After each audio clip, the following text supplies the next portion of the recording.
వచ్చిన పని, ఆ దేహం వచ్చిన పని పూర్తయిన వెంటనే భగవంతుడు అరగంట కూడా మనం ఉండనివ్వడు ఈ భూమి మీద. వివేకానంద 2 జూలై 4వ తేదీ చనిపోయాడు. ఆయన 1919 సంవత్సరంలో వెస్టర్న్ కంట్రీస్ వెళ్ళి లాస్ట్ ఫ్రాన్స్ వెళ్ళి వచ్చేస్తున్నాడు, ఇండియా వచ్చేస్తున్నాడు. మనం ఇంకెతర దేశాలు రాలేము. ఆరోగ్యం శిథిలం అయిపోతాం, దేహం యొక్క ఆరోగ్యం శిథిలం అయిపోతాం అని వాడి దగ్గరికి వచ్చి, మీరు మళ్ళీ మా దేశం ఎప్పుడు వస్తారని అడిగాడు ఒక ఫ్రాన్స్ వాడు. ఆయన ఏమన్నాడంటే, మీ దేశం రావటం ఏంటి, ఇండియా నా మాతృదేశం, ఇండియాకి వెళ్ళిపోతున్నాను, చచ్చిపోవటానికి వెళ్ళిపోతాను. ఇండియా వెళుతున్నాను, నేను బతకటానికి అది చావటానికి వెళుతున్నాను. The soil of India is my highest heaven. నేను ఇండియా వెళ్ళిపోతున్నాను, ఇంకా ఫ్రాన్స్ రాను. ఇండియా ఎందుకు వెళ్ళిపోతున్నాను, మరి తిరిగి ఇక్కడ అమెరికా ఫ్రాన్స్ రావడానికి చావటానికి ఇండియా వెళ్ళిపోతున్నాను. వచ్చేశాడు. 1 సంవత్సరం ఉన్నాడు. అప్పుడు కాశీ జ్ఞాపకం వచ్చిందని.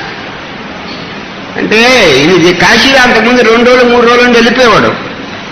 శరీరానికి చావు దగ్గరికి వస్తుంది, కాశీ నివాసం చేయాలనుకుని ఆ తోటి సన్యాసంతో 10 రోజులు కాశీలో ఉండి వచ్చేస్తానని ఉండడం 45 రోజులు ఉండిపోయాడు.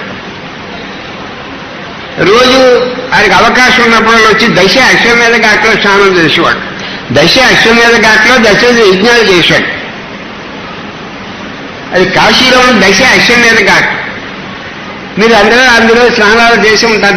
మీరు అన్ని ఘాట్లో స్నానాలు చేశారు. కేదార ఘాట్ ఒకటి. ఆ కేదారేశ్వరుడు ముసలివాడాడు, ముసలి దేవుడు. ఆయన పట్టుకున్నాను. కాశీలోని విశ్వేశ్వరుడు కంటే కేదారేశ్వరుడు ప్రాచీనమైన వాడు, ముసలుడు. ఆ ముసలి దేవుడిని పట్టుకుని కేదార ఘాట్లో స్నానం, ఆ దేవుడి చుట్టూరు తిరగటం. పైగా అక్కడ మేము ఉండే మకాన్ గారి దగ్గర నడిచి వెళ్ళిపోవచ్చు. మేము ముసలిని పట్టుకున్నాం. వాడు విశ్వేశ్వరుడి కంటే పూర్వం వాడు. కాశీ విశ్వేశ్వరుడు కంటే కేదారేశ్వరుడే పూర్వం వాడు. వాడు ఆయన చూస్తేనే తెలిసింది ముసలుడని.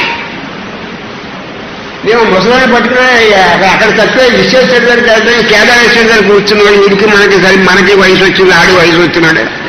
ఆడికి మనకి జల సరిపోతాను. ఎక్కువ కేదారేశ్వరుడు గుడి దగ్గర కూర్చున్నాడు. ఎందుకు చెప్తానంటే, ఆ స్వామీజీ గురించి ఎందుకు చెప్తున్నానంటే 45 రోజులు అలా కాశీలో ఉండిపోయాడు. ఆ రామకృష్ణ మఠంలో ఉండేవాడు మఠం. ఆ రామకృష్ణ మఠంలో ఒకసారి ఎవరో వచ్చే కాశీ నివాసం ఏమన్నారంటే, కాశీ నేటివ్ ప్లేస్ అవుతుంది.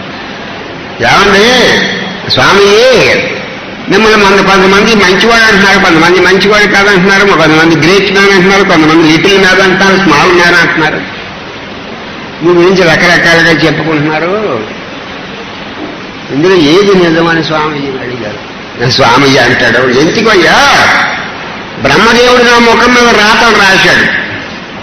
నీకు చదవగల శక్తి ఉంటే నా ముఖం మీద రాతలు చదువు. ఈ ప్రశ్నలు వేయకు. బ్రహ్మదేవుడు నా ముఖం మీద రాత ఎలా రాశాడు అలాగే వెళ్ళిపోతుంది నా జీవితం. ఇదో నాకు చావు వచ్చే టైం అయిపోయింది. 1901లో చెప్పాడు. 1902లో జూలైలో వెళ్ళిపోతున్నాడు. ఈ బ్రహ్మదేవుడు రాశాడు. నువ్వు మంచివాడో చెడ్డవాడని అడుగుతావంటే, నాకు బ్రహ్మదేవుడి ముఖం మీద రాసిన రాత ఉంది, నువ్వు చదవగలిగితే చదువు. నేను మంచివాడిని చెడ్డవాడిని నీకు తెలుస్తుంది బ్రహ్మదేవుడు రాతను బట్టి. ఆ రాత అయిపోయిన తర్వాత నా ప్రాణం ముగిసిపోతుంది. అది చదవగలవా నువ్వు? నా ముఖం మీద ఉన్న ముడతల్ని, ఆ రాతను నువ్వు చదవగలవా? ఆ చదవగలిగే శక్తి ఉంటే చదువు, లేదా వెళ్ళిపోను. ఈ బుడబొక్కలు మాట్లాడద్దు.